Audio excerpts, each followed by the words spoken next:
Hi there, everyone. It's Tim here from Second State. Today we're going to have another look at the data-driven DApp. We have done this in the past and we've used the Second State development chain. So that has a very fast block time of about 1 second. And it's a really great place for you to go and do your research and development and testing. And today what we want to do is the same demonstration, except for we're going to deploy this to the Ethereum MainNet. So I'll just quickly walk you through how this works. So if you go to docs.secondstate.io, you'll see the data-driven DApps link there. In the first paragraph, there is some source code. And if you click on that available here link, it'll open up this. Now the HTML, JavaScript, and smart contract source code has all been pre-written for this demonstration. And to save time, I've gone and loaded it into this Second State development environment. So we've got the HTML, CSS, the JavaScript. And if we go over to the contract tab, we see that we've also got the source code, which we can compile and deploy. Now, in previous videos, I've walked you through how this development tool works. We're going to just cut to the chase today and deploy this on the Ethereum mainnet. If you'd like to know more about the intricacies of this system, you can go and have a look at those other videos we've created. All right, so just for now, we're going to have a look at this contract. We have a constructor here that requires an account name. So I'll just go ahead and just type Tim in there. When we compile using this tool, we get an ABI here. And if we scroll down, we also see the bytecode. We'll have a look now at the providers section. So normally we'll have this set to the default chain, which is the Second State development chain with a 1 second block time.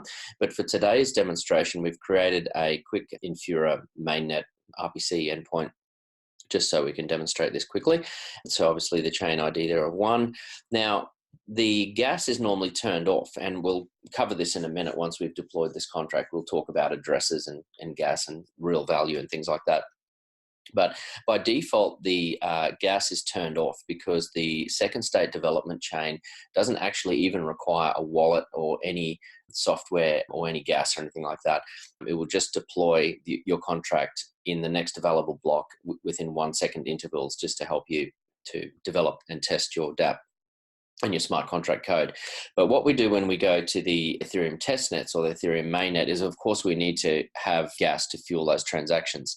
So if you tick this checkbox here, and then you can go ahead and put in some values down here. Now the one on the right here is the gas block limit, and we'll set that. So just looking at the charts for the Ethereum mainnet, you know, the gas block limits around about 8 million. So we'll put that in there. And on the left-hand side here, this is the gas price. You'll see that we've got 50 gwei in here that we're going to use. Now, of course, this fluctuates from time to time. We look at the gas price chart, it can be as little as 1, or if you want to push that up, you can say make it 10 or so on. But what we want to do is just try and get this transaction through as quickly as possible today. So I'll just set that at a high gas price. The previous times that I've executed this smart contract, it's only cost a few cents, like it's less than $1, but it does take quite some time. So hopefully this one will try and speed it up a bit by putting a fairly large gas price in there. Okay, so that's been compiled. Let's go ahead and deploy that to the chain. And down the bottom here, okay, right, so it's saying that that's quite a high gas price. And of course, the amount of money that we've sent to that particular address, which we'll cover in a minute, is not sufficient. So let's just reduce that. So let's make 20, and we'll see if this goes through. Okay, so that's gone ahead at 20 gwei, and we're going to just talk a little bit about accounts and value, and then if it hasn't gone through yet, I'll hit pause and we'll come back once that transaction has been included in a block, and then we'll continue the demo. All right, so while we're waiting for that transaction, let's just grab the transaction hash that the Second State development environment has created for us. So we'll copy that. We'll go over to Etherscan and we'll just pop that in, and then we can track the progress of this. Okay, so it's pending. It's been active for about 33 seconds. There's some information down here. So yeah, the nonce of 3, the charge here, that the gas price, we're doing 20 gwei, the gas block limit of 8 million there. And like I say, in the past, these have cost, less than $1, 20 cents, this sort of thing, 70 cents, depending on how much gas we put in the gas price. So that's all fine.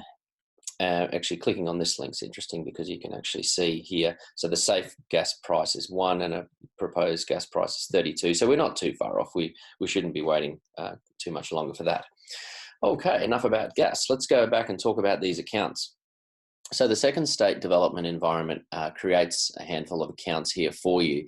And these are addresses which are Ethereum compatible.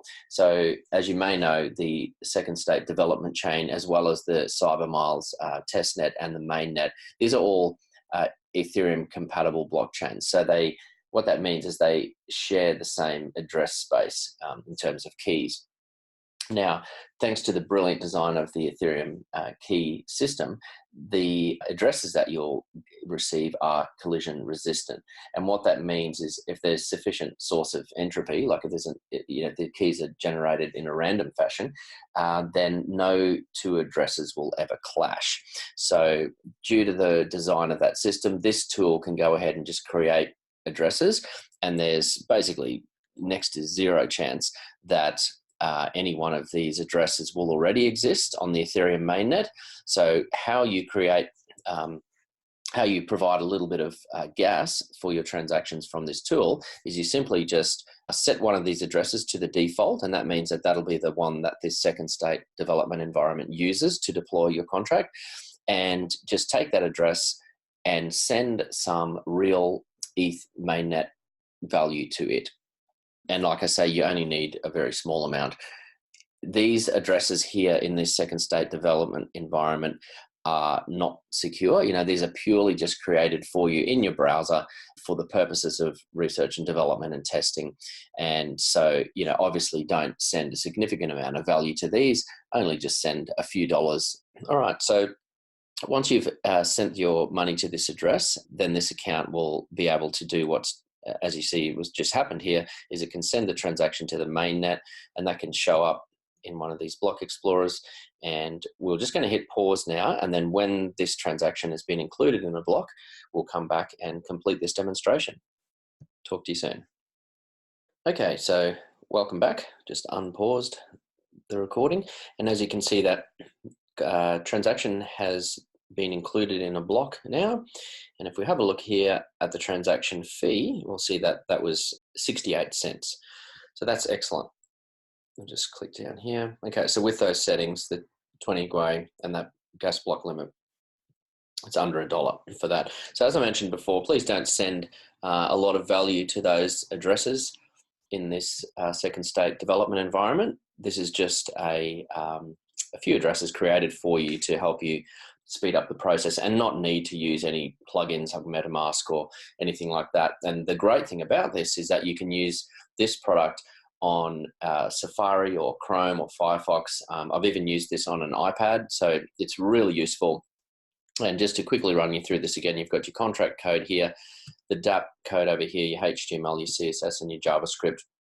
Now, the videos that I've been doing are quite long. They're going over 10 minutes. I'll try and keep this one as short as I can. So obviously interacting with this contract now would be similarly time consuming. So we won't do that on the mainnet.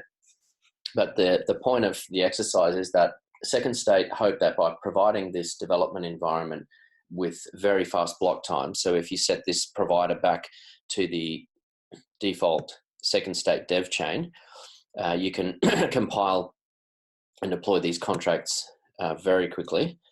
So as you can see down here, that's been deployed already in 1 second. Second State hope that by providing this development environment with the option to have the 1 second block times, we really think that developers can code more quickly, and this will undoubtedly improve developer experience and of course increase adoption of DApps and in general decentralized applications. Of course, examples of these can include everything from gaming to decentralized finance to e-commerce, and this really opens up the gates for rapid development and testing of DApps and smart contracts. Okay, thanks so much for watching, and please check out the other videos which demonstrate this build tool as well.